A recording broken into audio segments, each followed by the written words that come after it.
Shalom, shalom, peace and blessings to the Hebrew nation and the Hebrew kingdom, the 12 tribes of Israel. Peace and blessings to you Hebrews. Shalom to the remnant. Shalom to the remnant.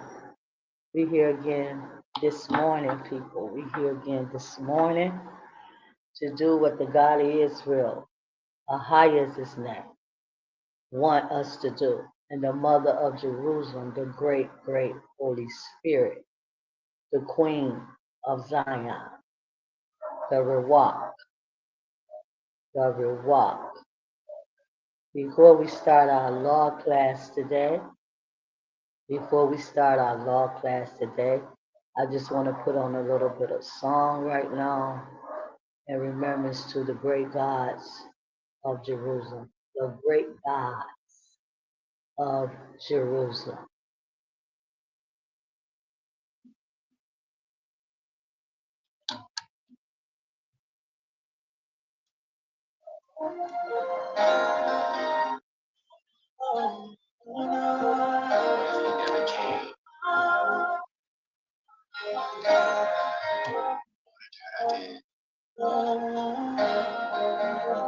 I'll be stuck in the I done done a lot of things I'm not proud of, but I'm so glad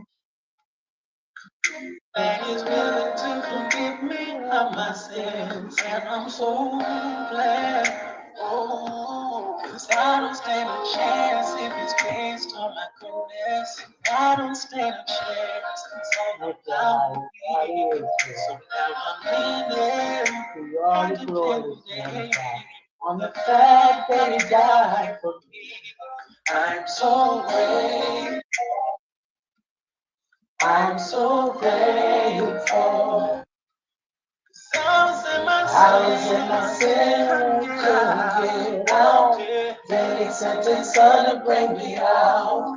I'm so grateful.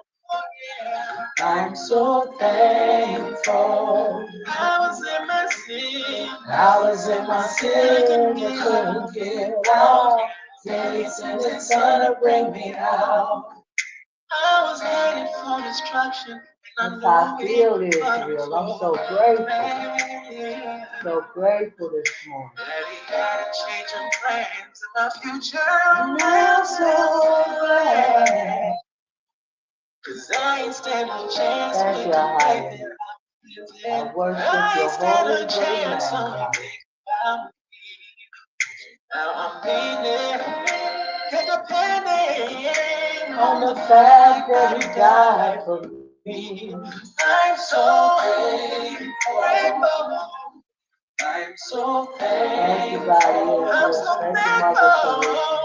I was in my sin, couldn't get out. He sent His Son to bring me out. I'm so grateful. I'm so thankful. Oh, look what He did. I was in my sin, couldn't get out. He sent His Son to bring me out. See, I was in trouble. I need someone to help me out. Oh yeah. He came along, second chance. And he gave second chance out. I knew that I could be forgiven for my life. He proved me wrong. Always with the sun to make it right.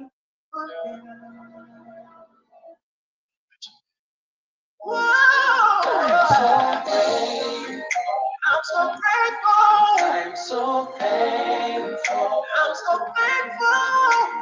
Oh yes, in my sin, couldn't get out. I sent His Son to bring me out. I'm so grateful. So grateful. I'm so thankful. I was in my sin. I was in my sin. I won't get out. Then He sent His Son to bring me out. Oh, look at what He did. 'Cause He didn't have to do it. He could amaze and do people instead. Give up, but he didn't do that. Ooh, why? Put on his flesh and he came. Got up on the cross and gave his life. Whoa, he didn't have to do that. Yeah, I'm so grateful. Okay, we're going to start our law class now. My name is Queen Prophet Elisha Ba, and I'm here again to teach law class number 17. This is law class number 17, people, okay? We're here again to do what the God of Israel want me to do, okay? Before we go into our law class this morning, today is Monday. I'm here Monday and Tuesdays at 7 in the morning. But I think tomorrow I'm going to come on a little bit early, maybe 6 in the morning tomorrow. Come on. Between 5 and 6 in the morning, I'm going to come on tomorrow more earlier because I have some things that I want to do. So I want to come on a little bit early, still do my law class. So what we're going to do right now, Israel, Hebrews, what we're going to do right now, we're going to turn to Second Chronicles in the King James Version Bible.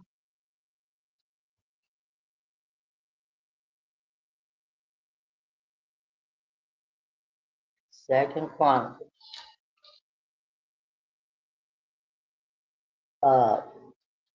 And again, I used to be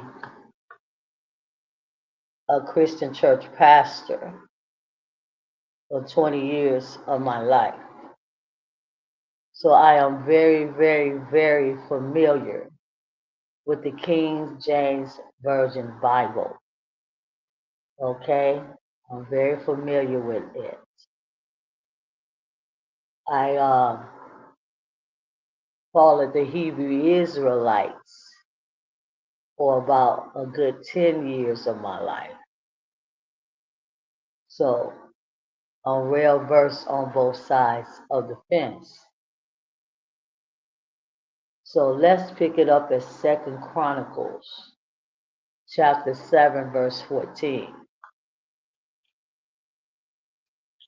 It's all about doing what the God of Israel, Ahia, the God of the Hebrew kingdom, God of the Hebrew nation, and the God of the 12 tribes of Israel. It's all about doing what the God of Israel want and need us to do. Forget about yourself. So forget about your life. Forget about what you're trying to fix and what you're trying to do and what you're trying to accomplish. Because if the God of Israel, Ahia, is not involved in what you're trying to do and what you're trying to say and what you're trying to accomplish, it will not work. It will not work for us Hebrews. I'm not talking about no Gentile. I said it will not work for us Hebrews. Nothing that we do or try to do will ever work outside of our God, Ahia, the God of Israel, being involved in it and telling us that's what he wants us to do. It's that plain and simple, people. It's that plain and simple. We are his chosen people in the earth. Out of all the people in the whole entire world, the God of Israel, Ahia, he only chose 12 tribes of Israel. He only chose Hebrews to be his people. We are the children of Israel. We are Hebrews. That's who the God of Israel chose. That's who the God of Israel is. That's his inheritance. That's his bloodline. Hebrew. Okay? That's all it's about is you listening. You listening and you listening to understand. You listening to understand because you cannot fix your life. And I'm going to say that 100 times if I have to say it to you, Israel. You cannot fix your life. You can't. You can't. You don't know how to fix your life. You don't know how. You don't know what to do. You don't know. You don't know because you don't have the God of Israel and the mother of Jerusalem, the great Holy Spirit, the Ruach. You don't have them to lead and guide and direct you in your thinking, and in your life, in your everyday life.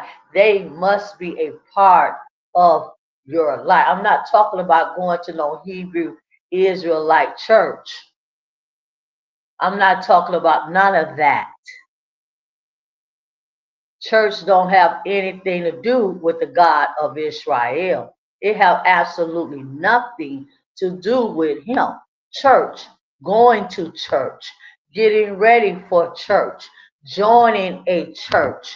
None of that have anything to do with the God of Israel. So it's not about you joining no ministry and joining no church and paying your tithes and being obedient to your pastors and your leaders. It's not about none of that. All of that is religion that don't have anything to do with the God should I say, the gods of Israel. The mother, the father, and the son. It have absolutely nothing to do with them. So I'm here again today, Hebrews, because I have to be here. I'm his prophet. I have to do what the God of Israel want me to do. I'm his prophet. So we're going to read Second Chronicles. Let me turn this song off.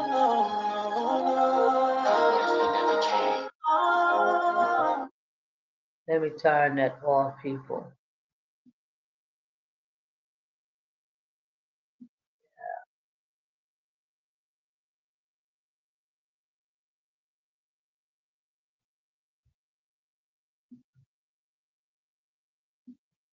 Okay. Second Chronicles. One moment. One moment. One moment, people. Okay?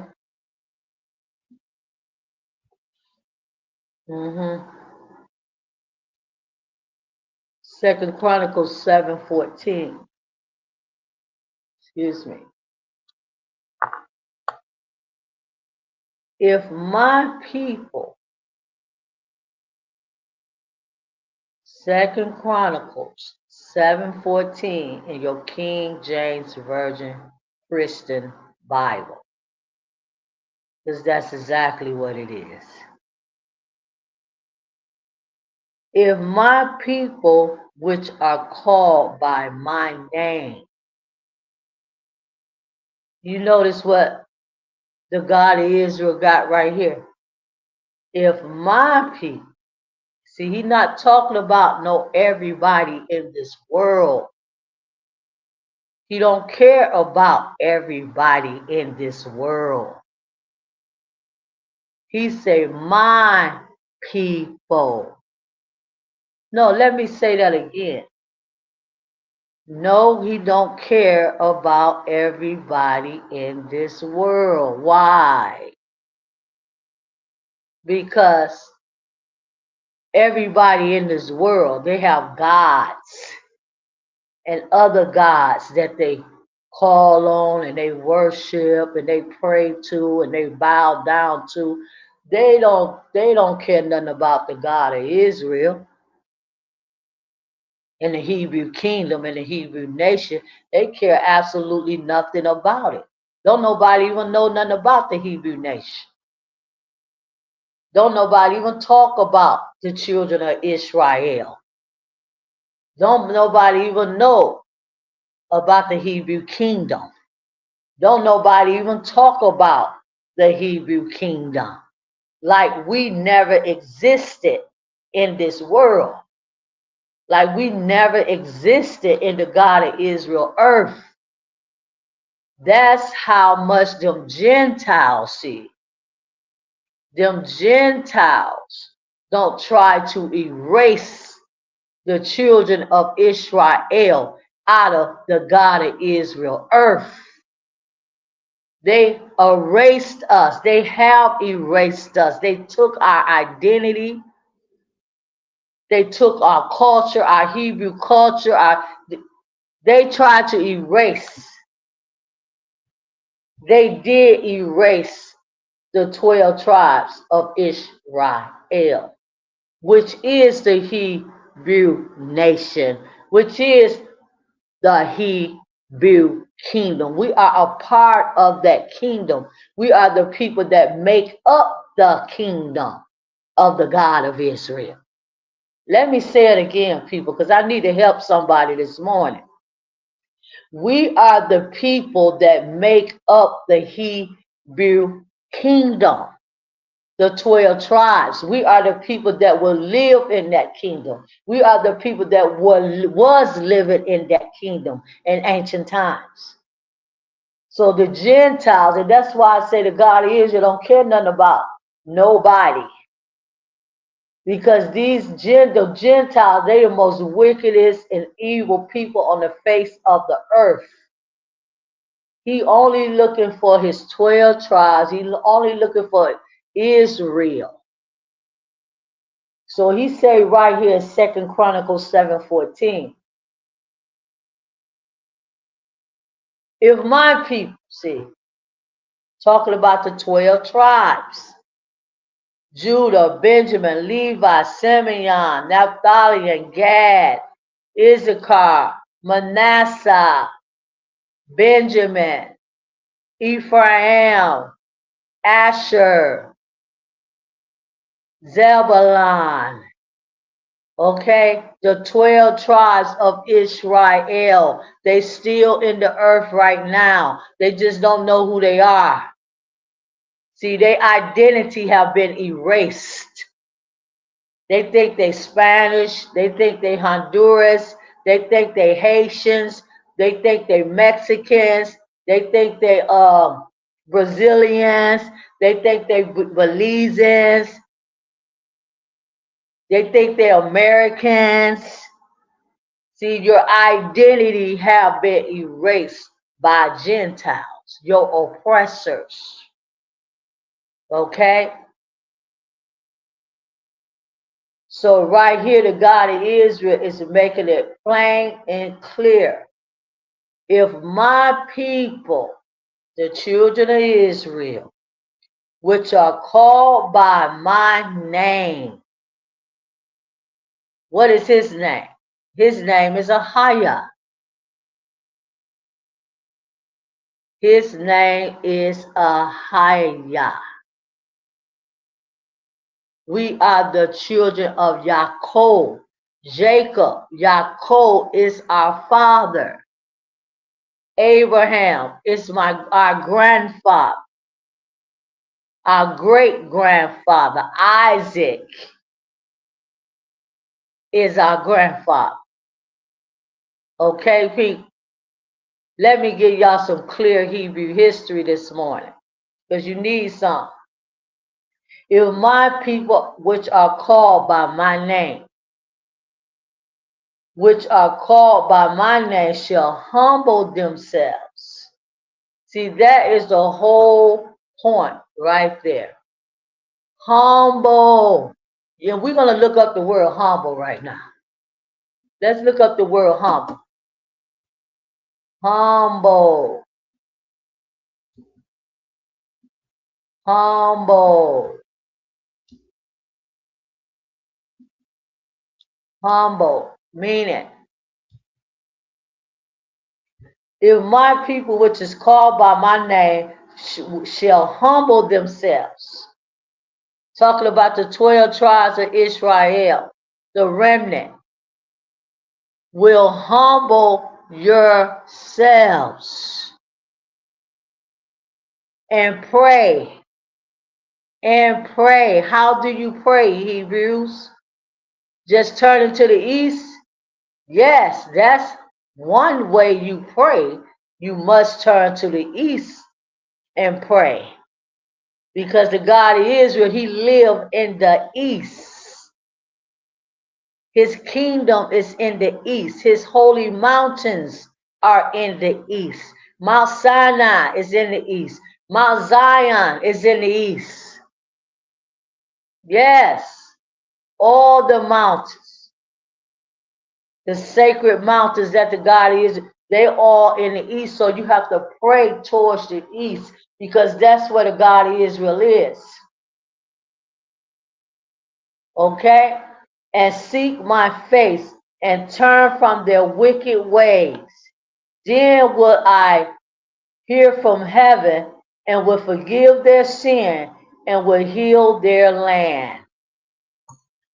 What land is he talking about? America? No. Europe? No. Mexico? No. No. No. He talking about Jerusalem. Jerusalem is the God of Israel land. And that's the only land that he ever will heal. He could care less about these lands over here that's polluted and defiled. He could care less. He talking about Jerusalem. Okay? So let's look up the word humble right now in the reading of this Bible passage.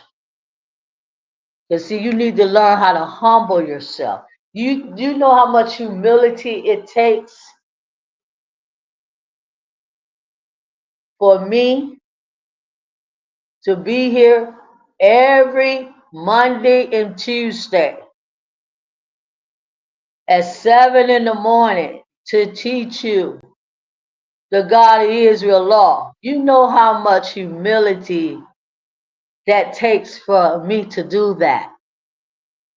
It takes humility. It takes loving the God of Israel. It takes wanting to be obedient to the gods of Jerusalem, the mother and the father. Humble, having or showing a modest estimate of one's value of importance, not arrogant or self-important. Showing respectful, submissive, meek, respect, humble yourselves. Humble yourself. See, that's the first thing you got to do when it comes to serving the gods of Jerusalem. You got to humble yourselves. Meaning that it's not important what I want to do. It's not important where I want to go. It's not important what I got to have. What is important is what the gods of Jerusalem want me to do, go, and have. That's important. And that's how you humble yourselves.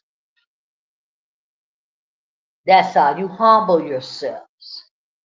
See, our ancestors never wanted to humble themselves. They was always against the God of Israel, what he told them to do. They always fought against the God of Israel, whatever he told them to do.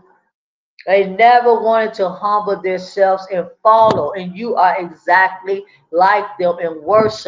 You do not want to humble yourself and follow. See, you want to be in control, Hebrews. You want to be in control of your life. You want to be in control of what you think. You want to be in control of what you feel.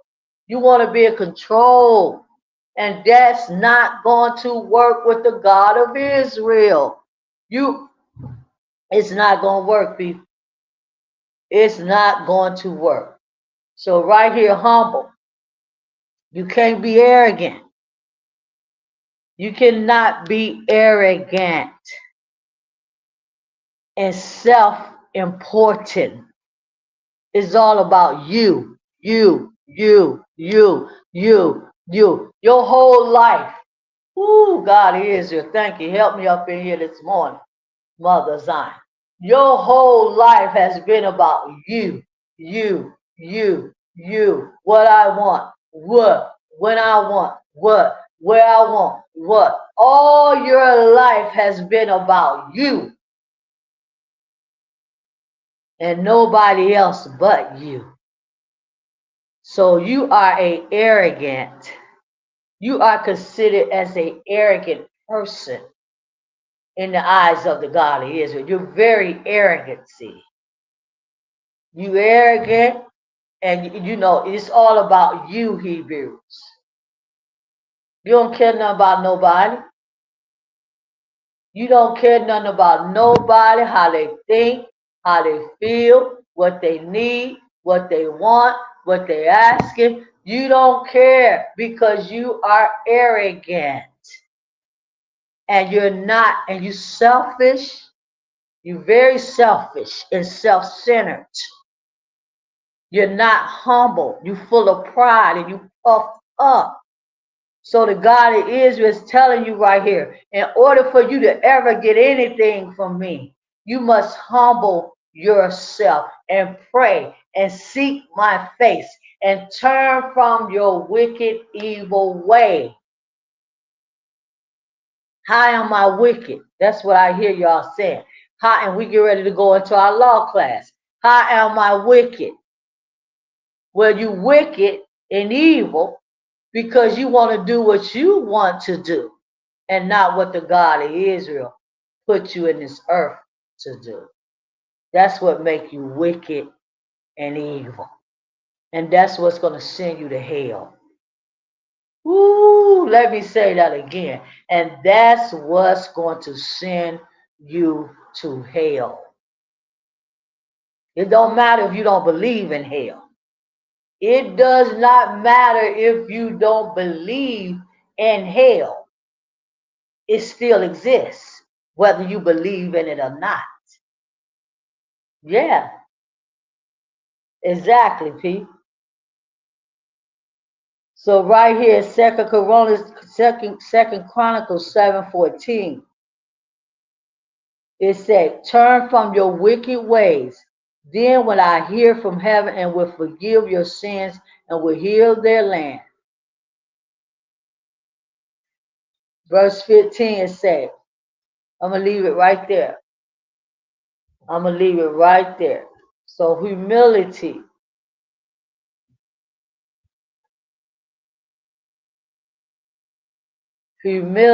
is being meek. Meek. You know what the word meek mean? M-E-E-K, meek. See, the Bible said Moses was the meekest man on the face of the earth. He was very, very humble. And that's one of the reasons why the God of Israel chose Moses, because Moses was very meek and humble. It's a meek. The definition for the word meek, this is another word that's associated with the word humble. It's a quiet, gentle, and easily imposed on submissive. Gentle and quiet and easily imposed. Patient, long suffering, forbearing, resigned, quiet, gentle. Yes. Respectful. This is another word dealing with humility. This is how you know when a person is really humble. They meek, they quiet, they gentle, they loving, they kind, they understanding. See, y'all can't fool me. You can't fool me because I can look at you and tell. I can look at you and tell that you wear a mask. A lot of y'all wear masks every day. You're not humble. You mean, you nasty, evil, and wicked. So it say you out here respectful, feeling of showing deference and respect. Okay? You have to be humble, Hebrews, in order to do what the God of Israel wants you to do. Okay? We're going to go into our law class right now, but before we go into our law class, we're going to read Deuteronomy 6. Deuteronomy 6. Deuteronomy 6.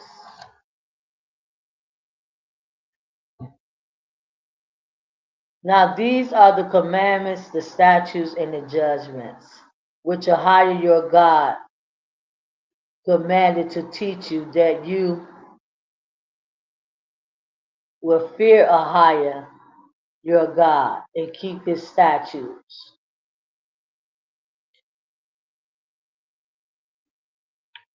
You know what? This part of my Bible has been destroyed. I cannot even see it.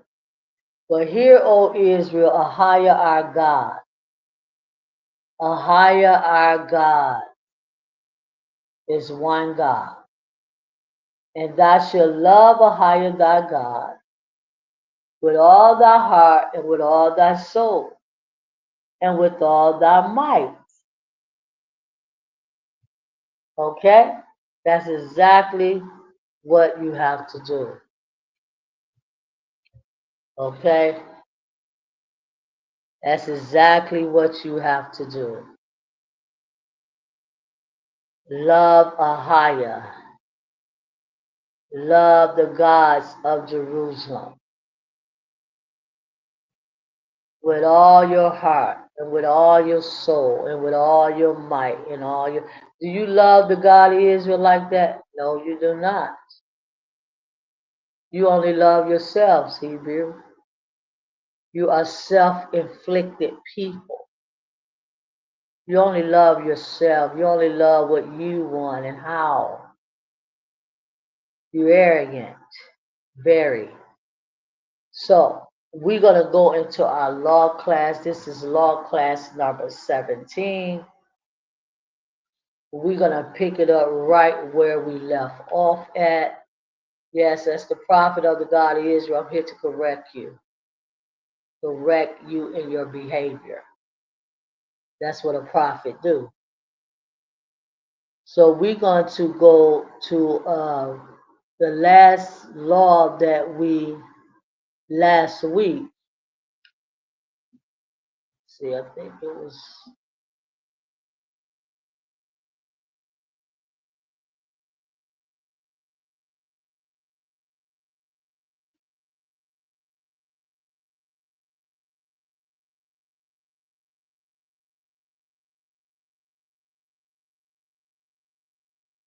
One moment, I'm checking right now.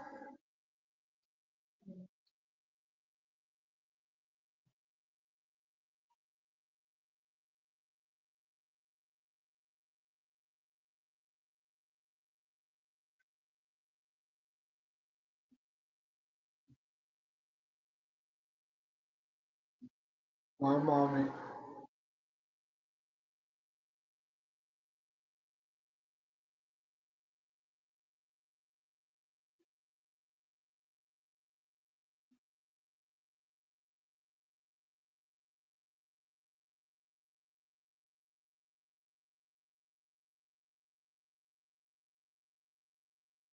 Okay, we're going to pick it up at law number 197. 197. Okay? We're going to pick it up right there at law number 197 of the 613 laws of the God of Israel, Ahia. Okay? Law number 197 is, and I thank the God of Israel today. I thank the Mother Zion. I thank the Son of God. Thank you, Mother and Father. Thank you for all that you are doing in my life. I would love for my life to continue to get the glory that you need to have in this earth. Thank you for using me, Ahia. Thank you for using me. Thank you for using me. Thank you for choosing me to do this work for you. I give you the praise, I give you the honor and the glory. Law number 197, Leviticus 23:14.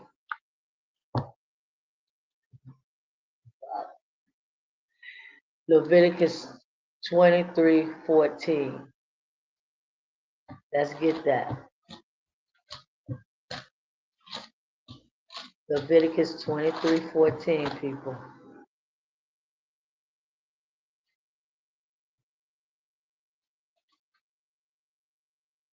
And you shall eat neither bread nor parched corn, nor green ears until the selfsame day that you have brought an offering unto your God. It shall be a statute forever throughout your generations and all your dwellings. And all your dwellings. And all your dwellings. Okay? Wherever the children of Israel lived in Jerusalem. Okay? All their dwellings.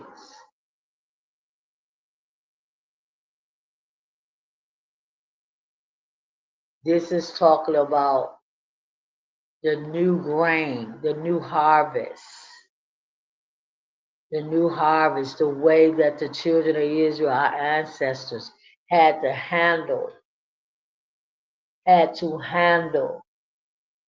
the grain offering, what they had to do with the produce that they produced when they got to Canaan, Jerusalem.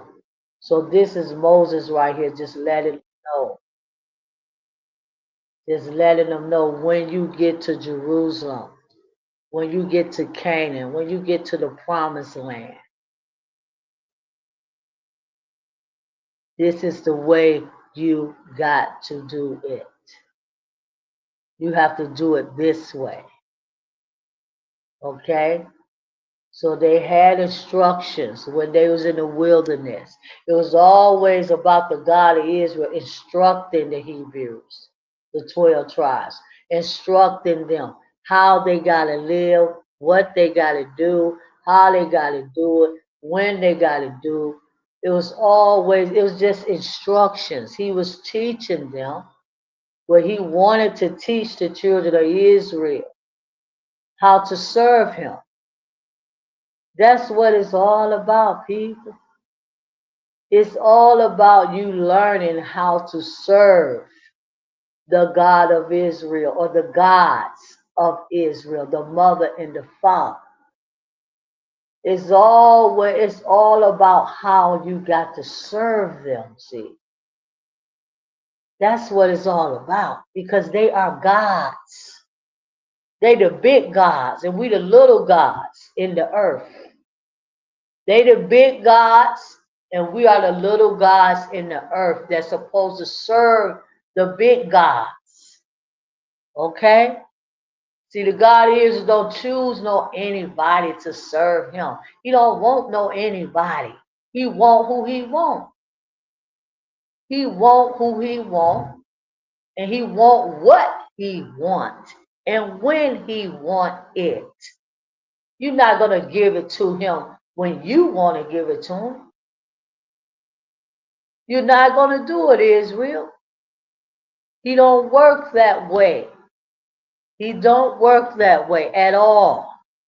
See, he a real God. He a real God, okay? He's alive. He got eyes, he got ears, he got nose, he got a mouth, he got legs, he got arms, he got hands. Yes, okay? So right here for law number 197, this is talking about the new grain and the harvest season, which is now September. What is this? According to the Hebrew calendar, we still in the month of September, closing out of September, okay? According to the Hebrew calendar. See, I don't deal with that uh Gentile calendar. I don't deal with that. I don't deal with nothing that a Gentile want to give me. I don't deal with nothing from a Gentile. I hate Gentile clothes, Gentile food, all of that. I don't like to deal with nothing because see, I know the consequences. See, I know the consequences of, you know, wearing Gentile clothes and eating Gentile food and doing this Gentile. I know the consequences of that. All of that do is separate you from the gods of Jerusalem. Every time you do something that a Gentile wants you to do, it separate you from the God of Israel. That's exactly what it do. So right here, it's all about food, see. We still reading the dietary part of the law, how they had to handle the grain offering and how they had to, the dietary law. See, it's a way to serve the God of Israel, people. He a holy God. He a great God. He is the great God. He is the great God. He's no comic book God. He's the real God. And it's a way that you have to serve him. Let's go to the next. That's Leviticus 23:14. Let's go to the next law. Law number 198. Roasted grains must be offered before they are eaten. Leviticus 23:14 again, same Bible verse for law number 198. Roasted grains. Everything that the children of Israel did, our ancestors, it was a way that they had to do it. They couldn't eat the roasted grains, whatever grain it was that they was eating. They had to offer it to the God of Israel first. They had to offer it to the God of Israel first. All they produce, they had to offer it to the God of Israel first. Give the God of Israel his tenth, his tithe. Give him his tithing from the corn, from the wheat, from the barley. You had to give him the tenth of that. Okay? So you have to offer it before the God of Israel before you can eat it. All the fruit trees, they had to offer a tenth of the fruit trees to the God of Israel. Okay, people? See, you need to understand who the God of Israel is. That's number one. You need to understand the God of Israel. See, he's not like no other God that you've been taught about. See, he's not like the Christian church God, Jesus, none of that. He's nothing like none of that. You need to understand who he is. You need it. And you need it very, very bad, people. Let's go to the next law. It took me a long time, people. It took me years and years and years and years and years and years to understand who the real God is. It took me so very long to understand who the God of Israel really is and what the God of Israel really do want. I was tied up in the Christian church for many, many years of my life, serving a fake statue that was named Jesus, tied up in madness. Didn't know who the God of Israel was, didn't know what I was doing. All I was doing is something that some man taught me and told me to do. And they don't even know the God of Israel. Next law. Law number 199. Not to eat ripe grains for the new grain harvest before they are made as an offering.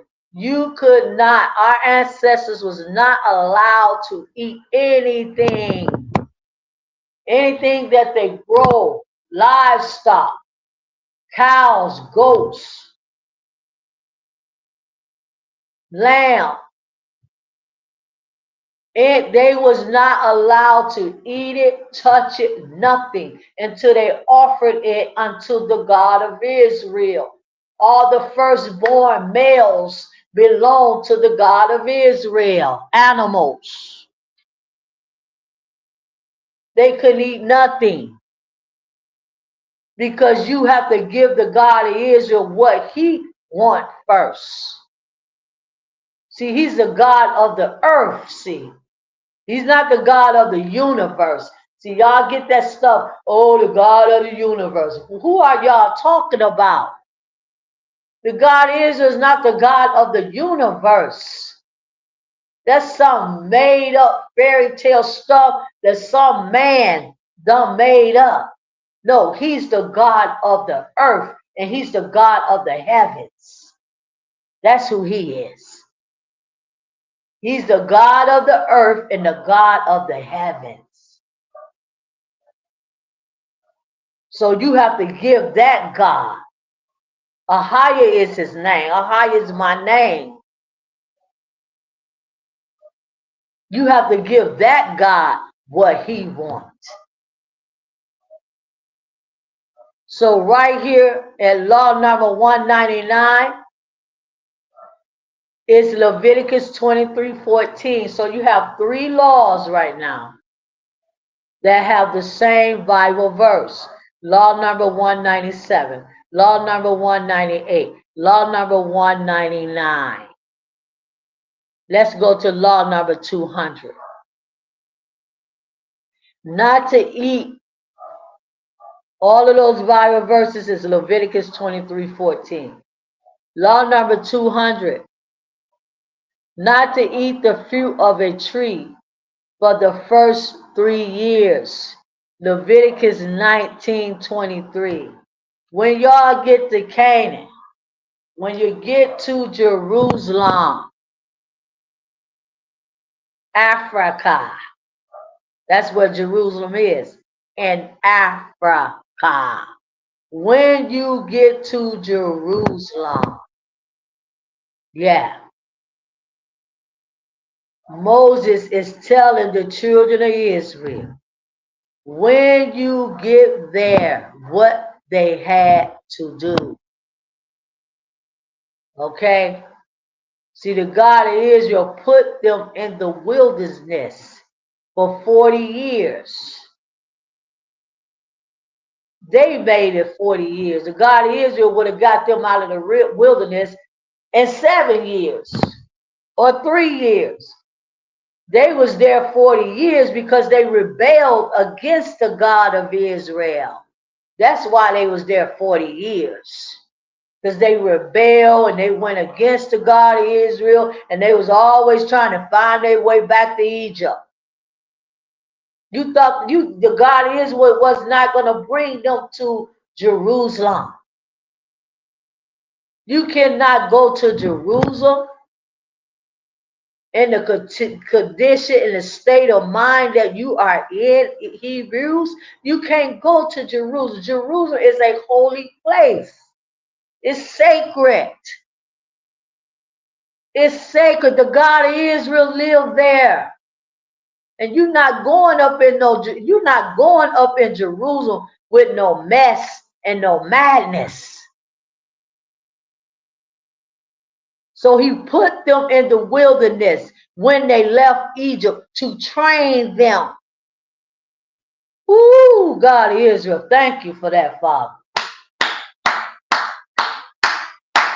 To train them how they had to be, how they had to act, how they had to think, what they had to do when they get to Jerusalem. He wanted to train Israel. They needed some training. They needed some understanding. They needed some wisdom and knowledge and courage and strength. They needed all of that because they was a weak people when they was in Egypt, and when they left Egypt, they was a weak people. Anytime you serve other gods outside of the gods of the Hebrew kingdom, anytime you serve other gods, you're going to be a weak people. Weak people. They was weak. So the God of Israel put them in the wilderness to see if he could reprove them, correct their behavior, correct them, give them life, give them a new life, give them a new mind, give them a new soul. Because that's exactly what they needed, a new soul. So they failed the training, see. They failed the training.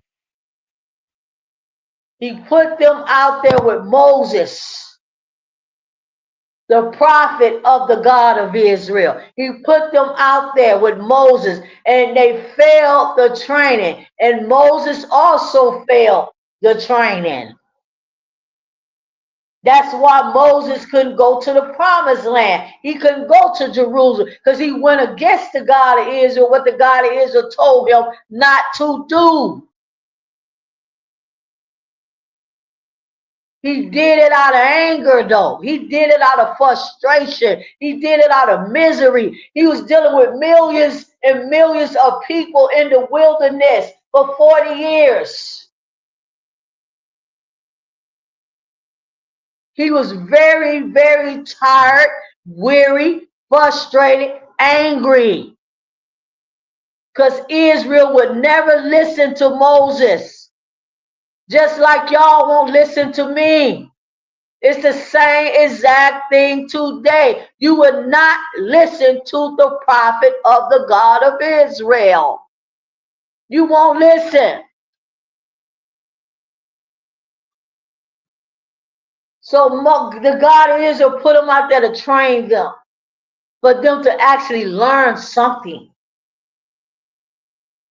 No, I want to go back to Egypt. I want to go back to Egypt. I want to go back to Egypt. I want to go back to my job. I want to go back to work. I want to go back to serve Pharaoh. Yes, that's all they ever wanted, to go back to Egypt. So people, I'm trying to tell you, remnant, you got to listen to a prophet that the God of Israel raised up in this earth for you to listen to. You got to listen to me. Even if you don't want to, you have to, because I am the prophet that the God of Israel chose. He chose me to teach his name in this earth, Ahaya. He chose me to declare divine truth, wisdom, and understanding. So you got to listen to a prophet or you're never going to make it out. You're not going to make it out. And all the people in the wilderness that didn't listen to Moses, every last one of them died right there in the wilderness. Every last one of them died right there in the wilderness. Why? Because they didn't want to listen to the prophet of the God of Israel. That's why they died. So right now, law number 200, Leviticus 19:23. Not to eat the fruit of a tree for the first 3 years. Leviticus 19:23. Let's read that. We're going to get a precept to that.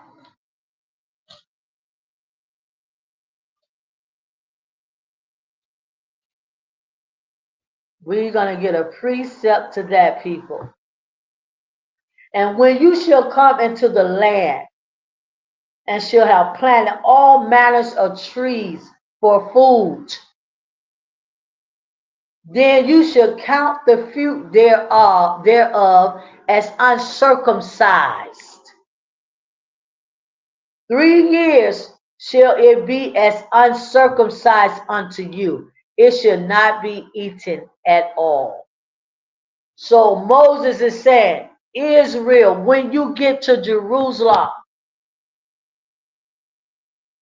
when you plant your fruit trees, your grape vines and your olive trees, and when you plant all the trees that the God of Israel required for you to plant, when you get there, you cannot eat the fruit of those trees for 3 whole years. Don't touch them and don't eat it. You cannot eat it. It didn't say you can't touch. It said don't eat it. Because the fruit is uncircumcised, the God of Israel said. Meaning the fruit is unclean. It's unclean. You're not allowed to eat it, Israel, because it's unclean. See, the God of Israel always had our best interests in mind. In mind, people. He always had the children of Israel best interests in mind. See, he always wanted to make us healthy, keep our body healthy, keep our mind healthy, keep us strong and wise and full of wisdom and knowledge and understanding. That's what it's all about. So he said, don't eat that fruit. You can't eat those trees 3 years, 3 whole years. After the 3rd year, yes, you pick the fruit trees, you pick the fruit off the trees, put it in a basket or wherever, and bring it to me and offer it to me. And let me get my 10% off of the fruit trees. So let's get a precept to this. Leviticus, law number 200. Leviticus 19:23. Precept. The fruit is uncircumcised. See, the God of Israel don't want nothing unclean. He's a very clean God. He don't want nothing unclean, ritually unclean. The meat got to be the way the God of Israel wanted. The fruit have to be the way the God of Israel want. Everything have to be the way he want it.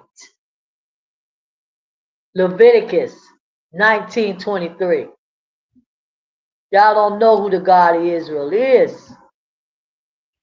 Very powerful God. Leviticus 19:23. Okay? And when you shall come into the land and shall have planted all manners of trees for food, then you shall count the fruit thereof as uncircumcised. Let's look up the word uncircumcised in the Hebrew. It's Hebrew number 6189 for the word uncircumcised. Properly exposed it. that is projecting loose, technically uncircumcised, exposed, exposed people. One moment.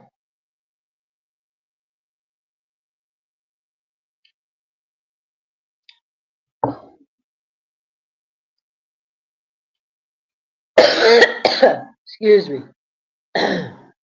My allergies up now.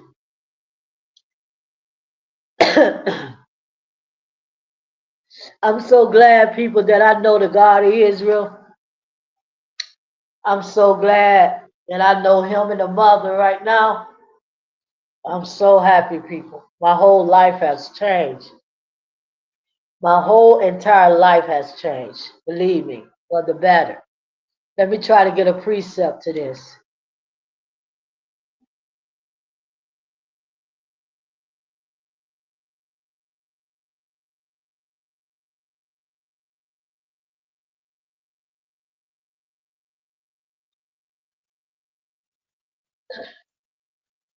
So Exodus 6, hold on.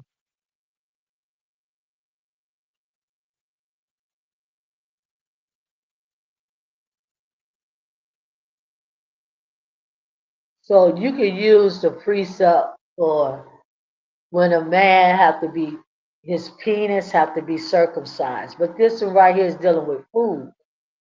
Circumcision is dealing with, this one is dealing with the penis. You have one dealing with the food. Let's see what this is.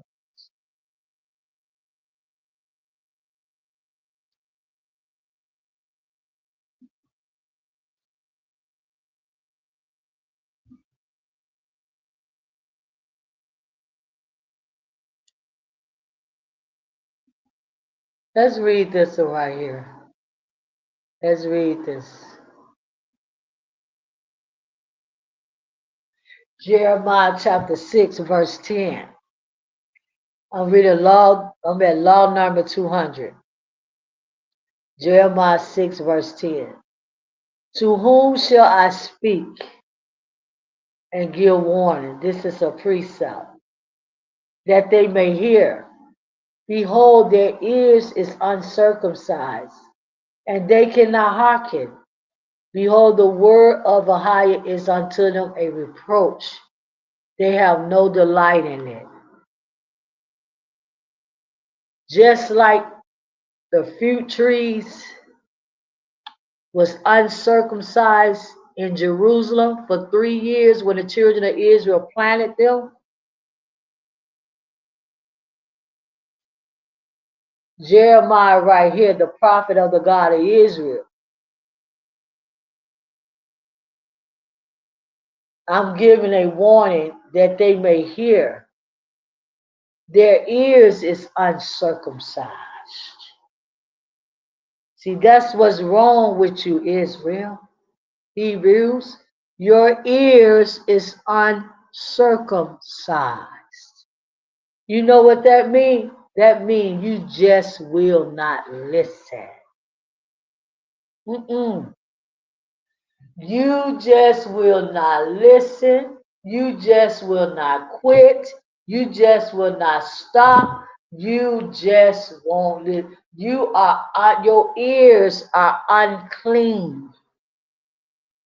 Your ears are unclean, uncircumcised.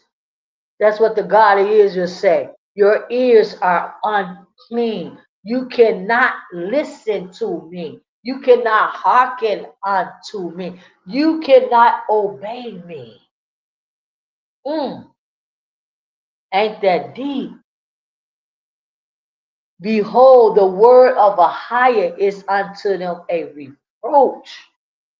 So when the prophet Jeremiah and when Moses was in Mount Sinai, the wilderness with the children of Israel,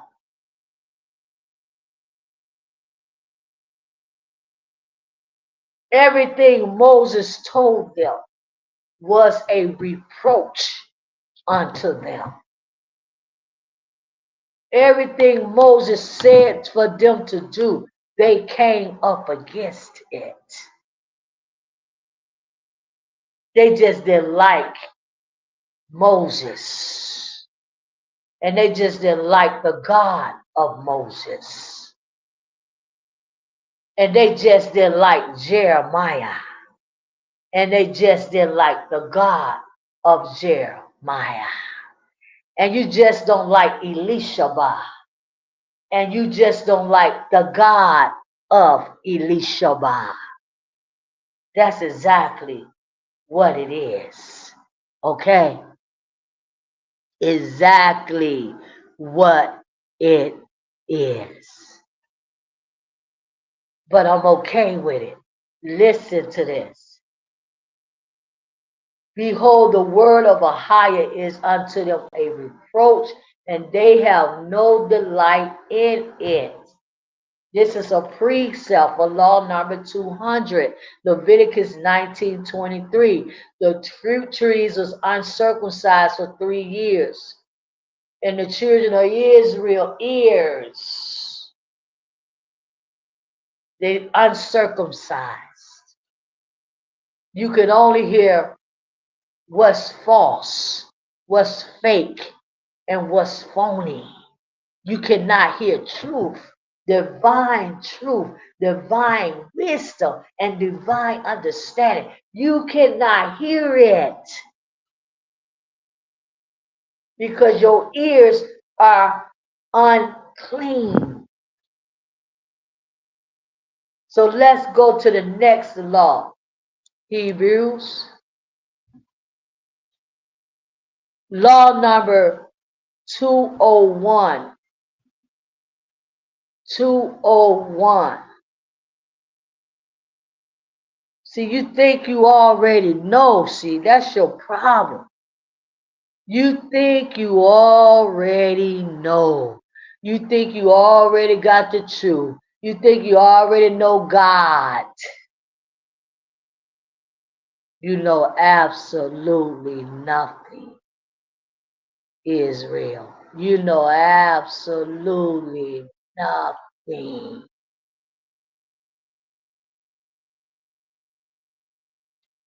Law number 201. At the risk of forfeiting not to eat a diverse seed planted in a vineyard. Deuteronomy 22:9 for law number 201. Deuteronomy 22:9.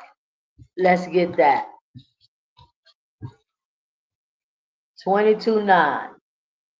Thou shalt not sow thy vineyard with diverse seeds, lest the fruit of thy seed which thou hast sown and the fruit of thy vineyard be defiled.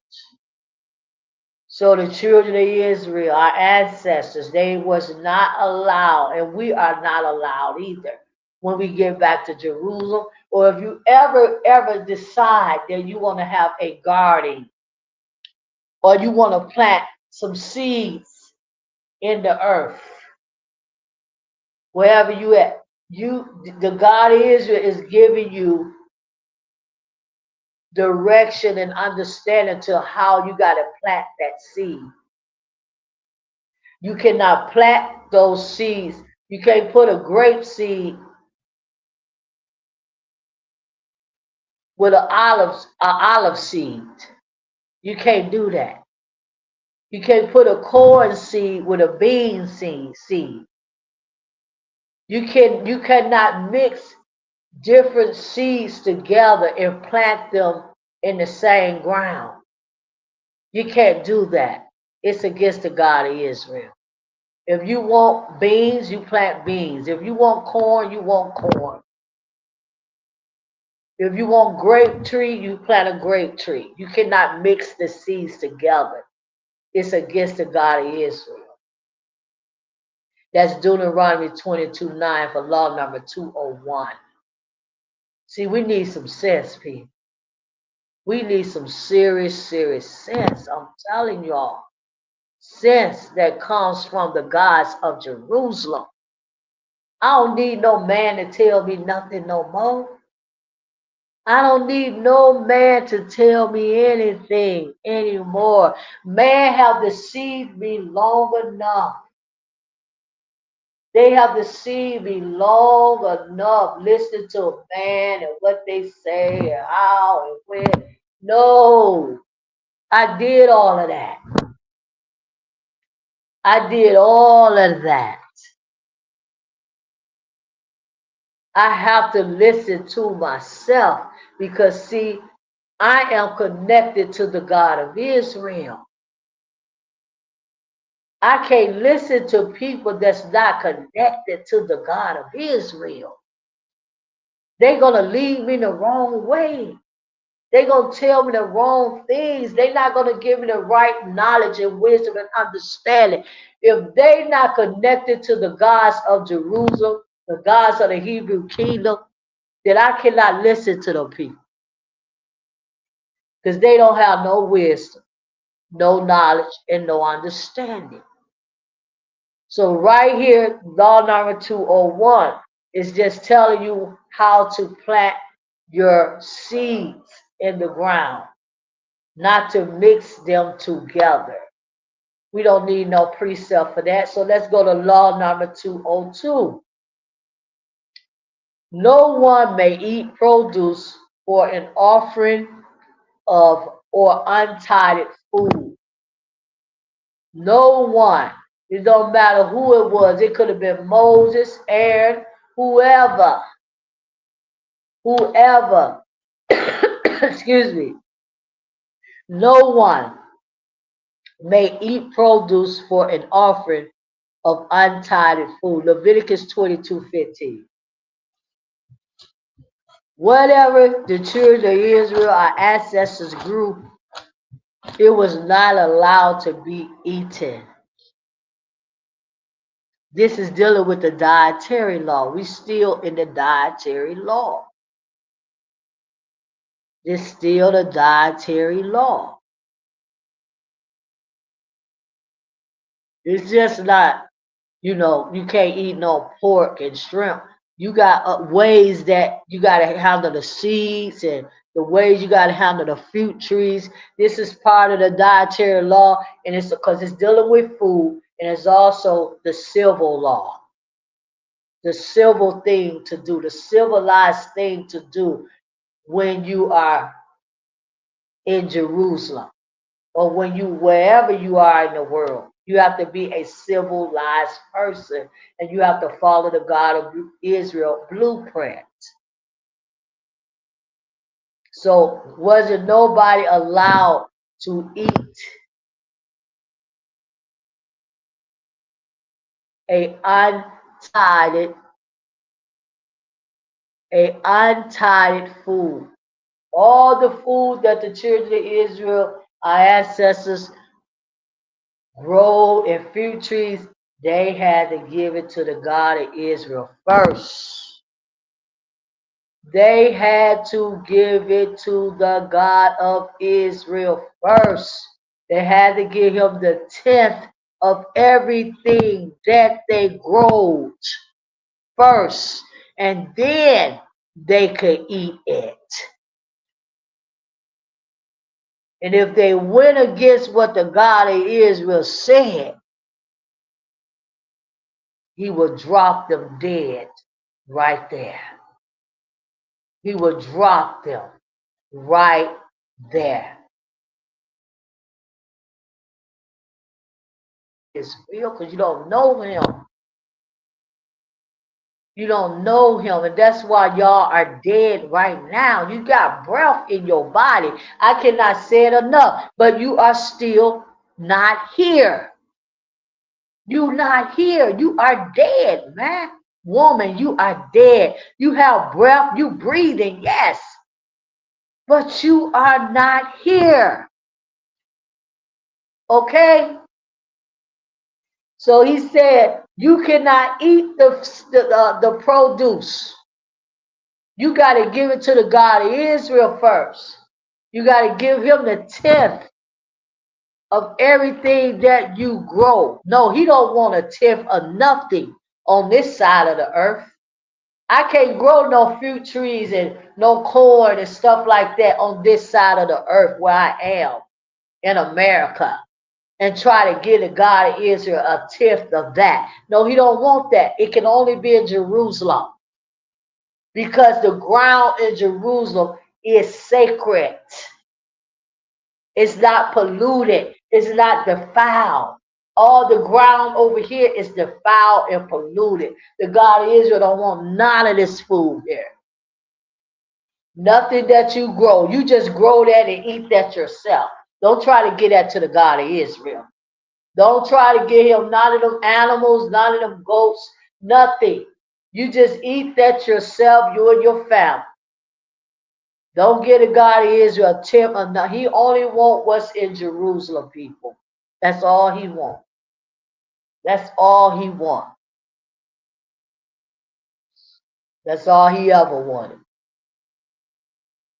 That's why the children of Israel had to leave Egypt in order to serve the God of Israel. They couldn't serve the God of Israel in Egypt. So right here he said, Leviticus 22:15, the law number 202. Okay? So when I do grow my food, I'm not gonna get a God of Israel a tenth of that because the food over here the ground is polluted. God of Israel don't want that. Leviticus 22:15. It reads, it says, mhm, let me get it right here. Leviticus 22:15. I'm reading law number 202. That's where I'm at. Law number 202 of the 613 laws of the God of Israel. Leviticus 22:15.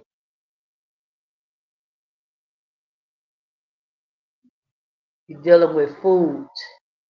We're dealing with food. We're dealing with tithing. We're dealing with grain offering. We're dealing with sowing the seed in the earth to the God of Israel. Okay?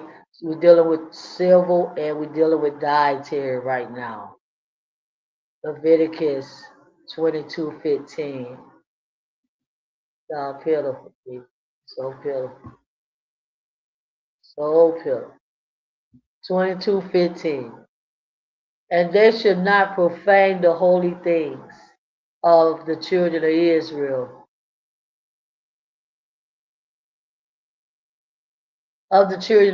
which they offer unto a higher. See, you cannot profane the holy food that the children of Israel planted when they got to Jerusalem.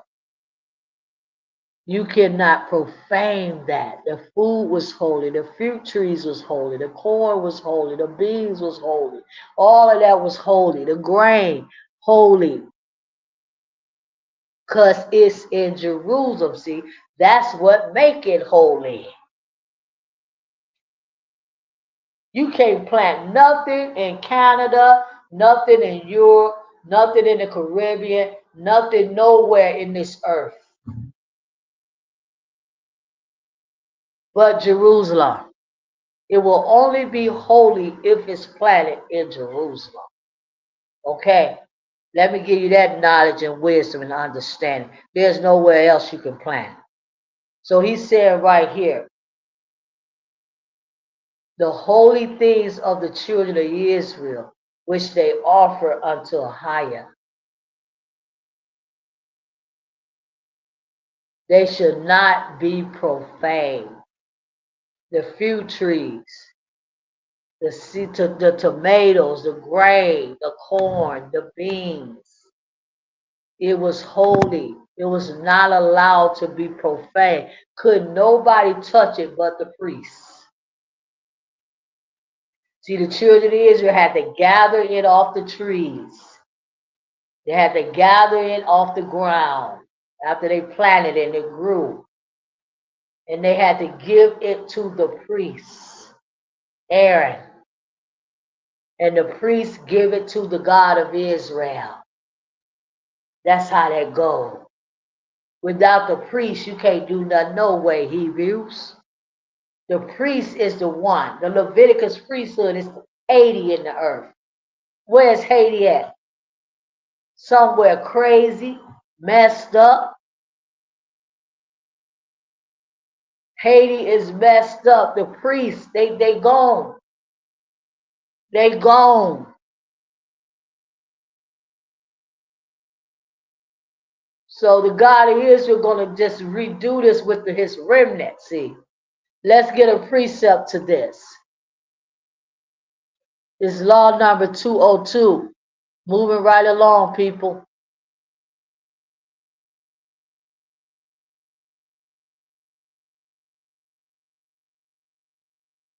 Numbers 1832 for a precept. To law number 202. And you shall bear no sin by reason of it. When you have heaved from it the best of it, neither shall ye pollute the holy thing of the children of Israel, lest you die. Lest you die. See, if you pollute and go against the God of Israel the way he told them to do it in Jerusalem, even in the wilderness, he dropped them. If you profane anything that belonged to me, that the children of Israel give me, you profane it, you pollute it, you going to die. You will die. See, the God of Israel killed them. Just like he killing you today. Some of y'all dying naturally death. You naturally just dropping out of here. Children, men, women, all kind of people die. Just dropping out. Young and old. It doesn't matter how old you are. You could be 10, you could be 6, you could be 7. You drop it out. You could be 12, 15, 18, it doesn't matter.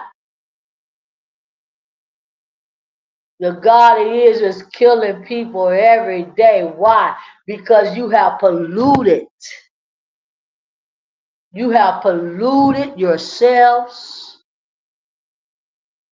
You polluted.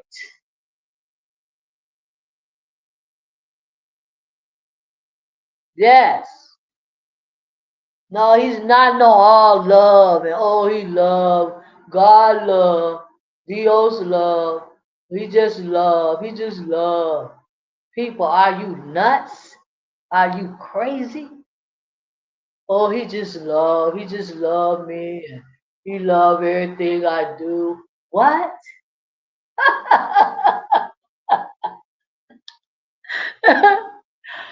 Woo! God Israel, Ahaya. You hear that, Ahaya? Ahaya, you know what they said about you up in this wicked, evil, polluted world. You know what they said about you, Ahaya? Oh, God love me. And oh, God gonna bless me. God gonna help me. Oh, God know my heart. Oh, God know what I want. Oh, yes, God will forgive me.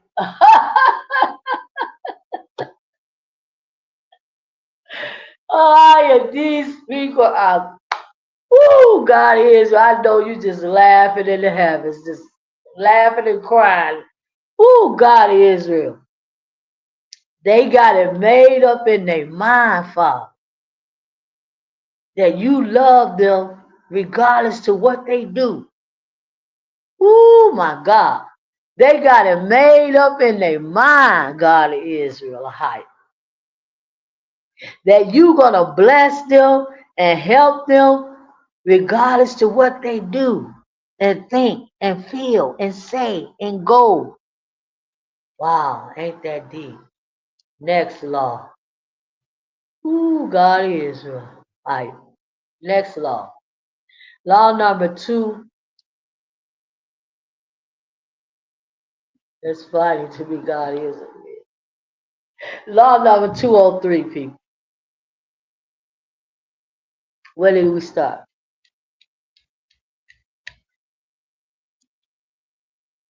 5 more and we finish. Law number 203. Not to eat or drink anything offered as sacrifice to an idol. Deuteronomy 32:28. Not to eat or drink anything offered as sacrifice to an idol. This is the dietary law that we are dealing with. See, it's more than you can't eat shrimp and you can't eat pork and you can't eat this. We are dealing with the dietary law right now. Not to eat or drink anything offered as sacrifices to an idol. Deuteronomy 32:38.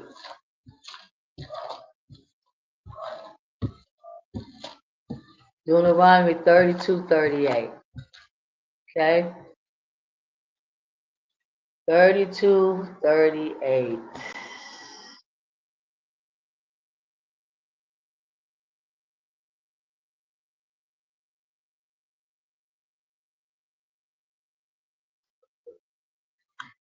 Ooh, God is. Which did eat the fat of the sacrifices. Let's go. Let's start at verse 37. Deuteronomy 30. Deuteronomy 32. Let's start at verse 37. And he shall say, where are their gods, their rock in whom they trusted, which did eat the fat of their sacrifice, and drink the wine of their drink offerings? Let them rise up and help you, and be your protection. See now that I, even I, am He, and there is no God with me. I kill and I make alive. I wound and I heal. Neither is there any that can deliver you out of my hand. So the God of Israel is telling the children of Israel right here, where is your rock, your stones, the gods that you trusted in? Where are they? Can Jesus help you? Can Horus help you? Can Yah help you? Can YHW help you? Can Jehovah help you? Can Javah help you? Can Ceramis help? Can Guadalupe help you? Can Buddha help you? Can Allah help? Where are your gods, Israel, that you trusted in, that you offered my fruit trees to? Ooh, God Israel, that you offered my grain to and my corn to. Where are those gods, Hebrews, that you offered all of my food when you got to Jerusalem? Where is your gods when you offer all the things that I gave you in the wilderness? You offered it to your gods in the wilderness. Where are those gods that you trusted in that could help you and your children? Those gods that you offered my wine to, my new wine, when you built the grape trees and the olive trees, the grape trees, and you made the wine that you made, you offered it to other gods and not to me. Where is your gods that you offered all your sacrifices to? Can't they change your life? Can't they help you? No, Hebrews, no, Israel. He said it right here in Deuteronomy 32, 39. You gave those gods my drink offering. Let them gods, let them, you gave them the wine that you supposed to gave me. You gave it to your statues and your fake, phony, false gods that's not real. You gave them my corn and my grain and my olive trees and my grape trees and my fruit. Where are your gods? Cannot they help you? The God of Israel is asking a question right now. Don't be crying to me. Don't cry. Oh, yes, where's Jesus? Where is Jesus? You got the cross on your neck. You got the cross on your car. You got the cross on your shirt. You got the, where is Jesus at? Where he at? What God you call? God, you're God, because I'm not God. You can't address me as God, especially when you don't know who I am. You can only address me as God. Oh, I speak here to God. You can only address me as God when you know who I am and what God are you talking about. The God of Israel. That's the only way you can address me, as the God of Israel. No other way. God, God, God. I don't listen to that. I am the God of Israel. You want to address me? You want to talk to me? You want to get in touch with me? Well, you have to address me as who I am and not just God, because I'm not just God. Oh, God of Israel, thank you. Thank you, God of Israel. Oh, God of Israel. God of Israel, higher. God of Israel, higher. Ooh, glory to your holy name, Father. Glory to your holy name, Father. Ooh, glory, higher. Thank you, God of Israel. Thank you. Glory, higher. Higher. God of Israel, higher, higher. Thank you. Ooh, glory. So, yes, right where the ancestors was in ancient times is right where they at right now today. Right now today.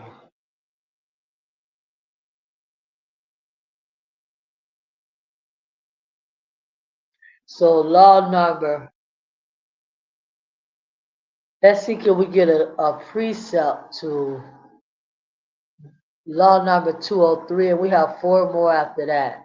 Not to eat or drink anything offered as sacrifices to an idol. See, the God of Israel hate that. He hate that. You don't gave away all the God of Israel's sacrifices to other gods. And then you expect the God of Israel to heal you and help you and your children. No, it don't work like that. So he said right here in Deuteronomy 32, 39. See now, Israel, see now and understand. See now and understand.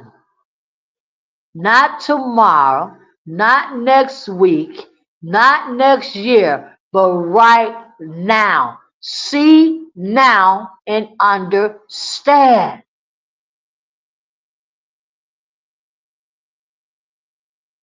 With your stiff-necked, hard-headed, rebellious, evil, and wicked selves, people. See now and understand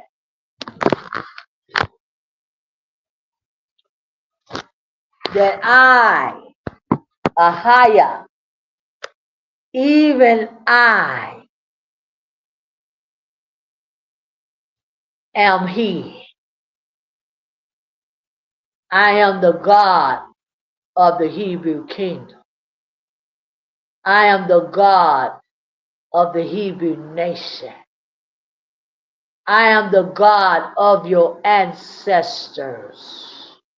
I am the God of Abraham, Isaac, and Jacob. I am the God of Israel. Elohim Israel is who I am. Ahaya is my name.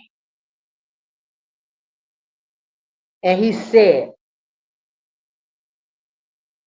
I am he, and there is no God with me.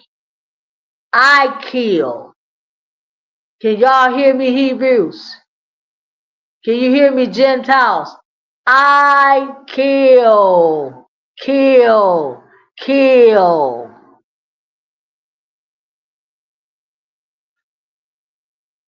I kill and I make alive.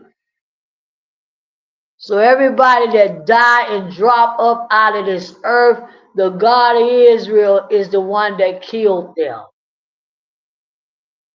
Yes.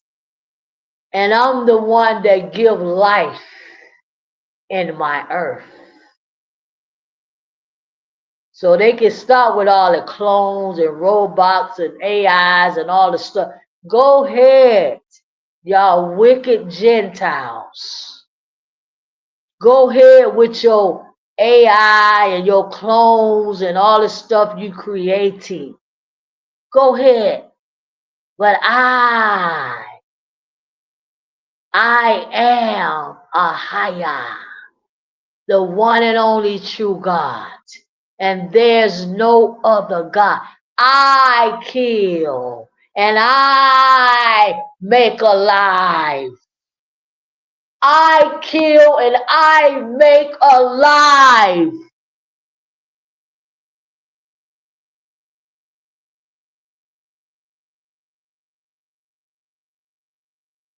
And I make alive, and I wound and I heal. Neither is there any that can deliver you out of my hand. Israel, Gentiles, when I'm ready to kill you, when I'm ready to take your life, when I'm ready to make you sick, when I'm ready to make you broke, poor, and hungry, when I'm ready to do whatever I want to do with you, there's no one, no God that can deliver you out of my hand. Ooh, God of Israel. Ooh, Ahia. God of Israel. Thank you, Father.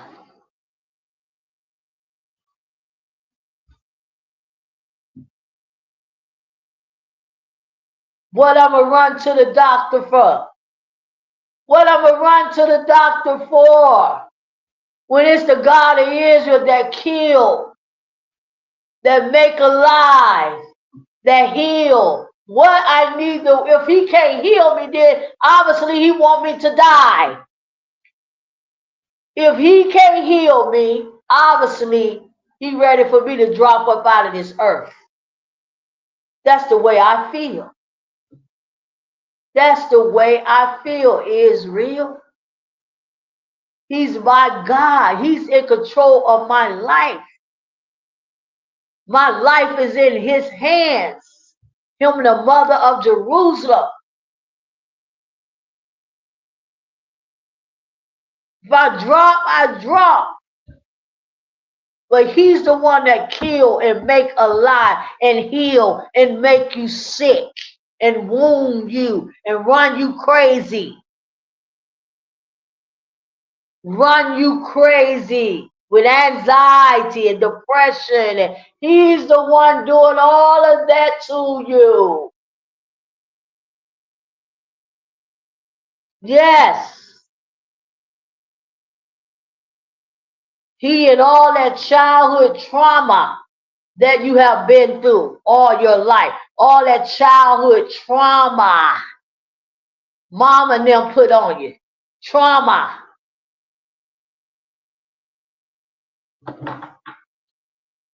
Next Bible verse. Next law.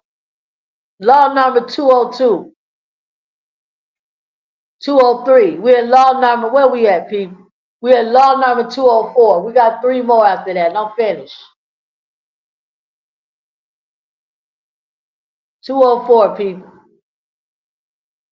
God of Israel ain't got time for y'all with this stuff y'all thinking y'all doing. Oh, I just don't know why I'm sick. That's what my mama told me yesterday. That's what she told me yesterday. My mom. I just don't know why I am sick, she said. Well, think about all that wicked and evil things that you have done in your life. Think about that. All the wicked and evil stuff that you have done in your life and to your children. Think about why you are sick. I'm just so sick, she said.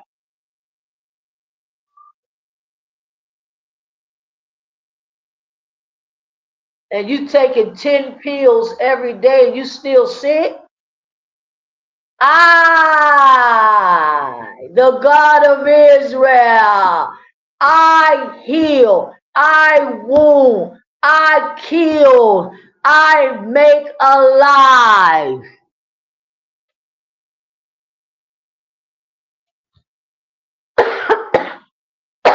Excuse me. Yes, people.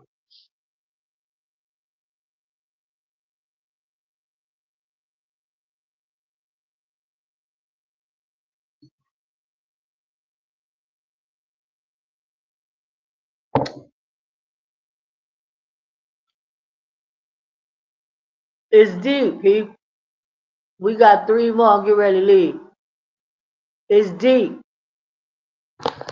It's very deep, people. Excuse me. My allergies up. It's deep. She calling me to, I don't know why I'm so sick. You don't know why you're so sick. What kind of life have you lived? What have you done in your life? Sacrifice to your gods. That's what you have done, mama. Sacrifice to your gods and your idols. That's what you have done, mama.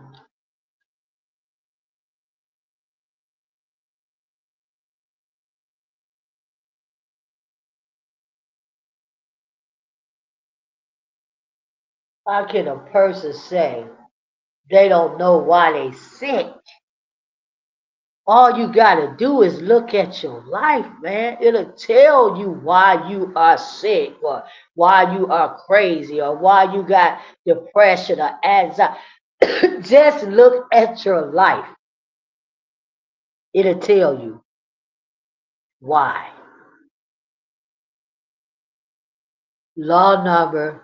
Let me get some water, people. Hold on one moment. My allergies up. Water.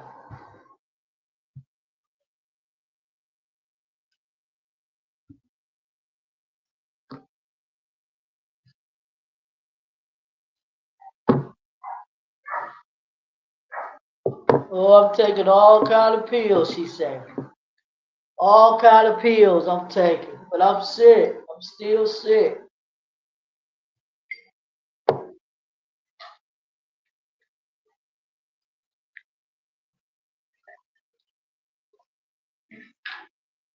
Yeah. As long as you keep going against the God of Israel, you're gonna stay sick. See? Sick in your mind, sick in your body, sick in every. Yeah, you're gonna stay sick and weak and scared and fear and everything else. As long as you keep going against the God of Israel.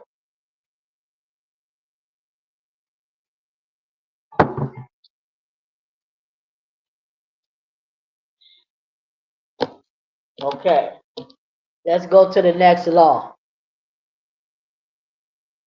Where we at, people?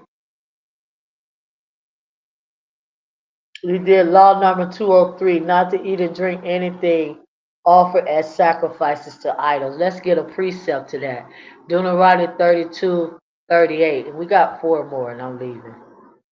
Deuteronomy 32:38.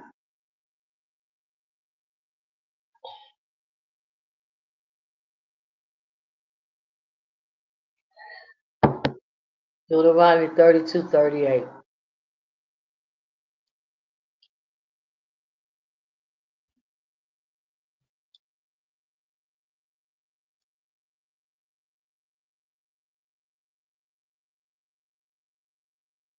38 verse. Which did eat the fat of their sacrifices and drank the wine of their drink offering. Let them rise up and help you and be your protection. Excuse me.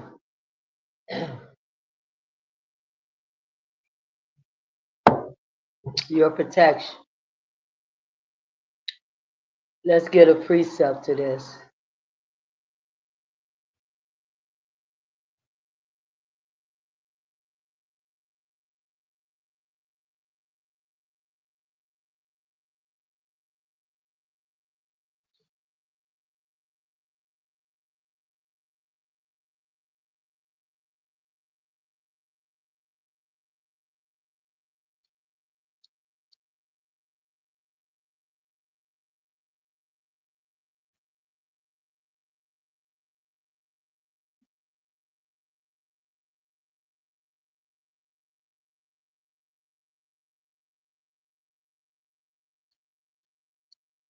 One moment, people. Looking for a precept. The law number 203. Let's keep going. Let's go to law number 204. To ritually slaughter an animal before eating it. Deuteronomy 12:21.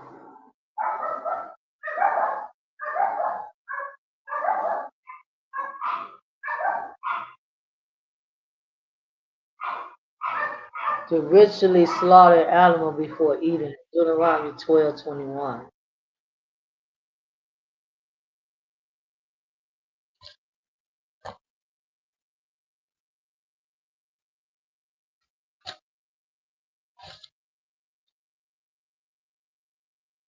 Deuteronomy 12:21. 12,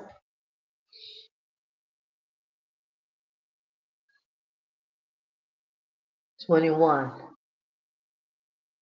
If the place where Ahijah thy God hath chosen to put his name there be too far from thee, then thou shalt kill of thy herd and of thy flock, which Ahijah hath given thee, as I have commanded thee, and thou shalt eat in thy gates, well so thy soul lusteth after. Okay.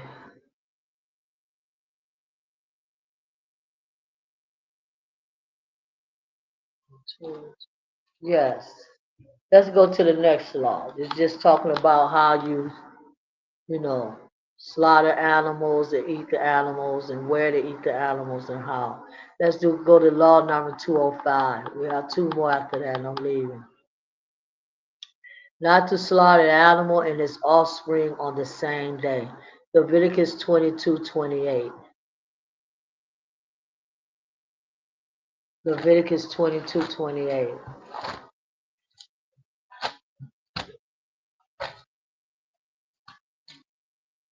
22:28.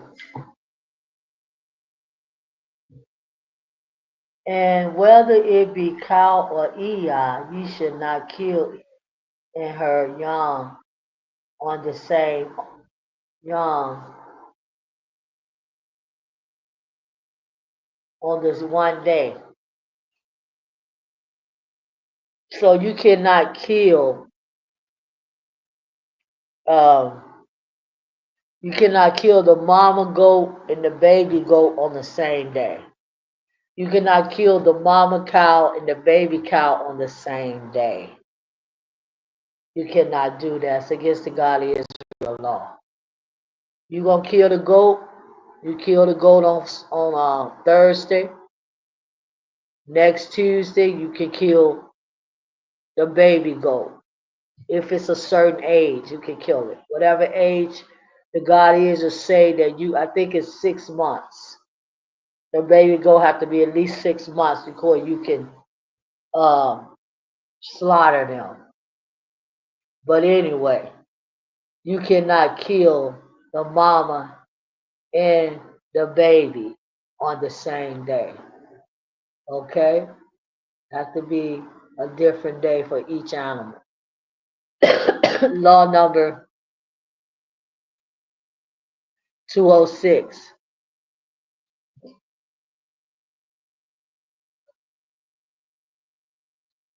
Law number 206. Two more people.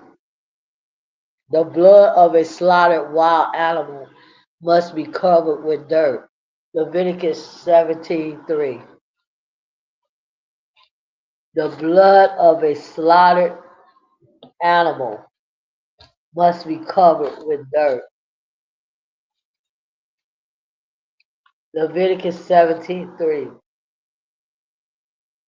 What man soever there be of the house of Israel that kill an ox or a lamb or goat in the camp, or that kill it out of the camp, and bring it not unto the door of the tabernacle of the congregation to offer an offering unto a higher before the tabernacle of a higher, blood shall be imputed unto that man. He hath shed the blood, and that man shall be cut off from among his people.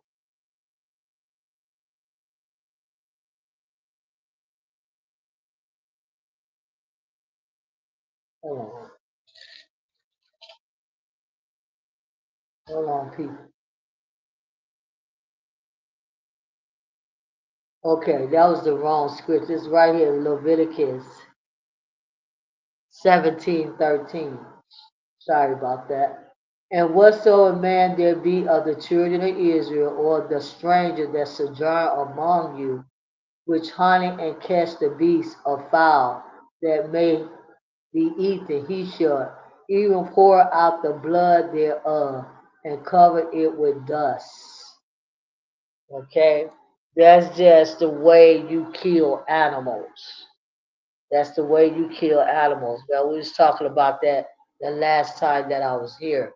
That you have to put, the blood of the animal, you have to cover it with dirt. You can just not leave the blood just laying on the ground. You have to cover the animal blood with dirt. Okay? You cannot do that. The God of Israel don't like to see just blood. He don't like to see blood of an animal or nobody, just blood laying on the earth. He don't like that. He like the blood to be covered with dirt. Okay? Next law. Law number 207. We're going to go take this all the way to 208. And I think we'll be finished for today. Let me make sure.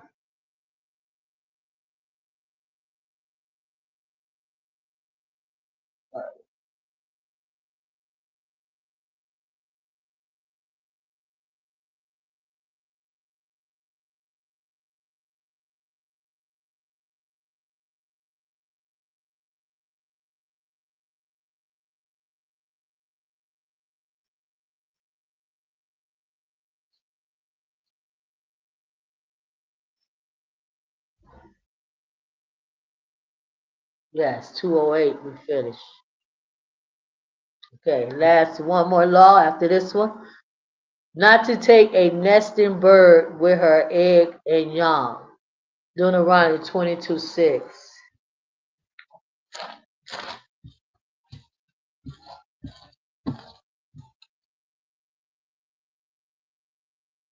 If a bird nest chances to be before thee in the way of any tree, or in the ground, whether they be young ones or eggs, and the dam sitting upon the young or upon the eggs, thou shalt not take the dam with the young, but thou shalt not in any wise let the dam go. Yes, you can't take the eggs. You cannot take the eggs. You got to leave the bird alone. You got to leave the chicken alone. Let them sit on their eggs. It say in the way in the ground on the ground, whether they be young ones or eggs, whether they be little chickens or eggs, and the dam sitting upon the young or upon the eggs. Thou shalt not take the dam with the young. You cannot touch the dam with the young. Leave them alone. Last law, people. Last law.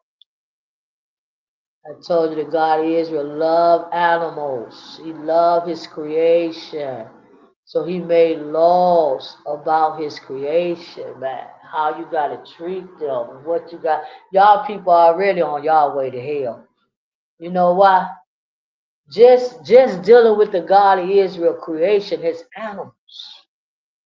His animals. Just dealing with that. Not alone how y'all treat one another, how y'all treat the poor, how y'all throw out all kind of food and stuff out your house and all kind of clothes and shoes. You don't give nothing to poor people. That's another thing gonna send you to hell right there. You don't give nothing to poor people. Nothing. You so very selfish, man. So self. I never in my life seen people so evil and selfish and wicked and hateful towards one another. Oh my God, I never in my life. This is such a cruel world. And that's why I never liked it, the world. When I was a little girl, I used to ask the God of Israel, well, why do I have to be here? Why do I have to be in this life? Why do I have to be in this world? Excuse me. I really wanted to drop out then when I was a little girl. Because back then it was evil. Everybody was so evil to me. Everybody was so wicked. And it's worse today. Today is way worse than when I was a little girl, man. Ooh, I just say, God, please, God. I didn't know him as God of Israel. I did. I just say, please, God, help me. I don't want to live in this world. This world is just, the people in this world, they just too mean. And they worse today. They worse. They real mean, man. Mean. I hate mean people. I don't like mean people. I've been dealing with that stuff since I was young. I don't like it. But everybody's so evil and mean, and his creation. That's what we're studying on right now in the law class. We're studying about the way you treat animals, the way you treat the God of Israel, sacrifices the children of Israel, the way they had to plant its fruit trees and its produce in the earth, the way you treat that and handle that. We're dealing with all of that. And that's why I say a lot of y'all already have made your place in hell because the way you treat animals. The God of Israel loved animals. Ooh, he loved animals so very much. They his creation. And they innocent. They innocent.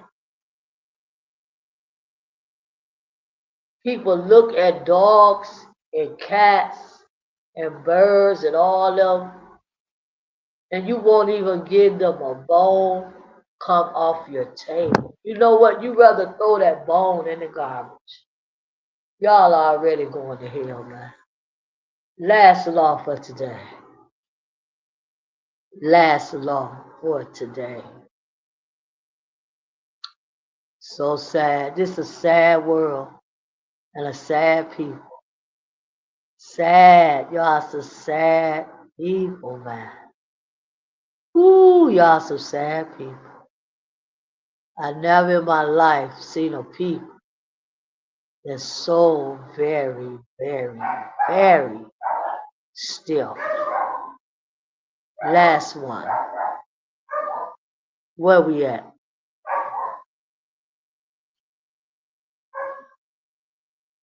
Law number 208.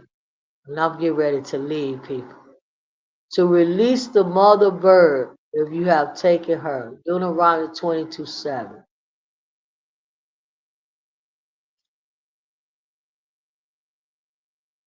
But thou shalt in any wise let the dam go and take the young to thee, that it may be well with thee.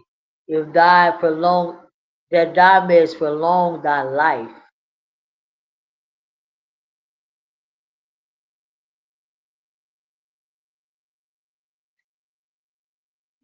Do you see what the God of Israel just said right here? With law number 208.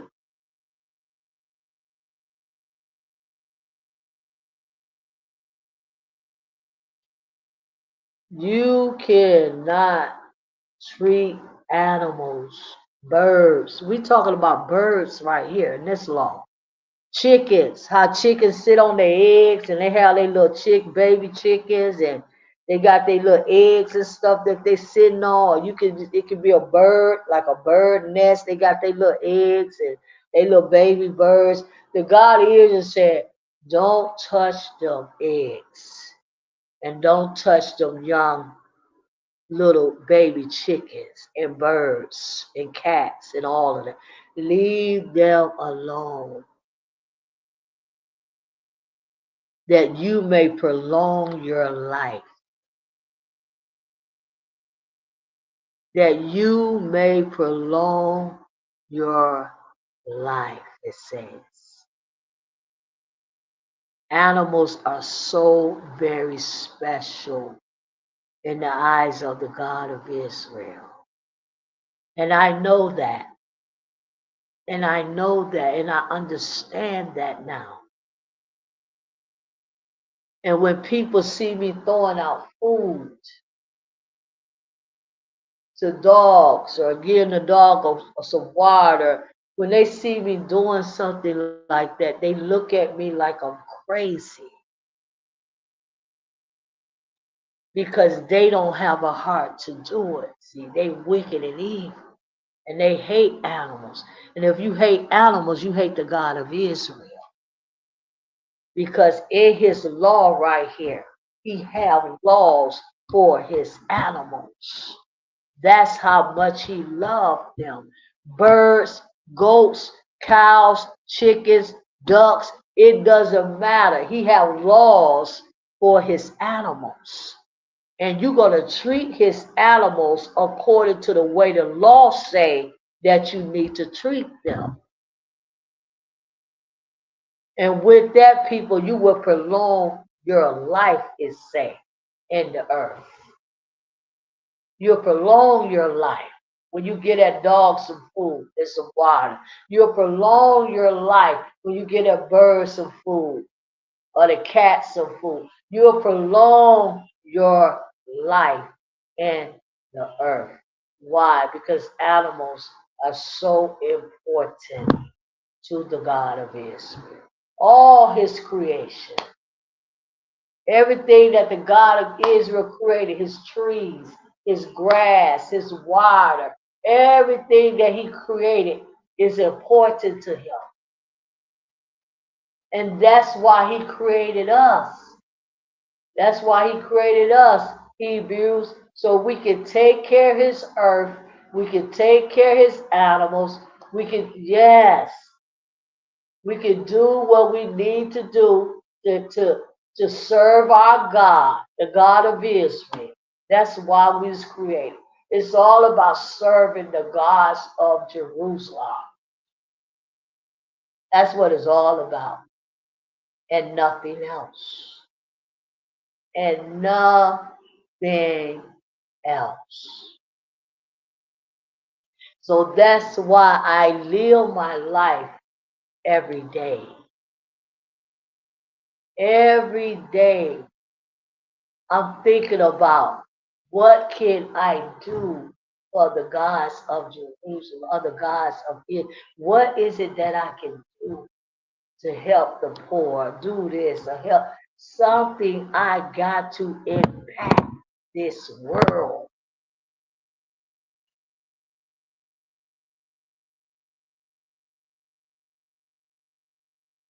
It's called New Life Healing Center.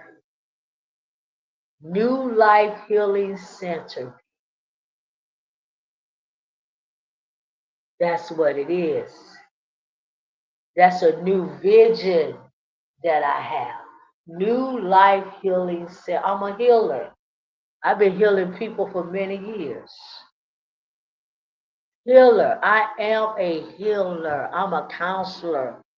I'm a therapist. I'm all of that.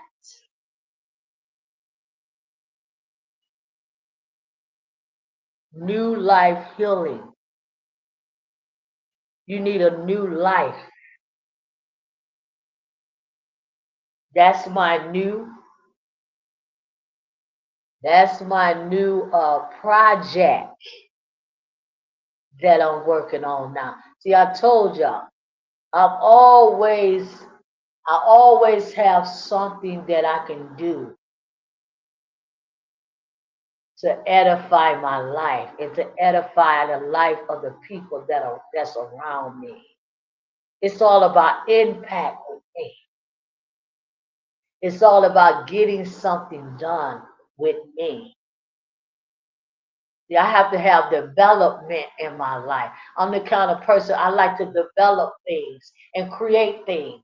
I'm a creator. I'm a creator. I'm a God and I'm a creator.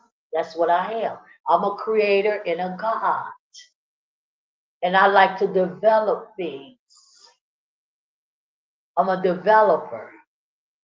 So right now, my new project is New Life Healing Center. I had somebody to come yesterday and say, well, what is new life all about? What is this all about? New life. You say new life. And this person had anxiety. I said, I'm a healer. I'm an emotional healer. I'm a physical healer. And I'm a spiritual healer. I'm a healer. That's what I do. I heal people.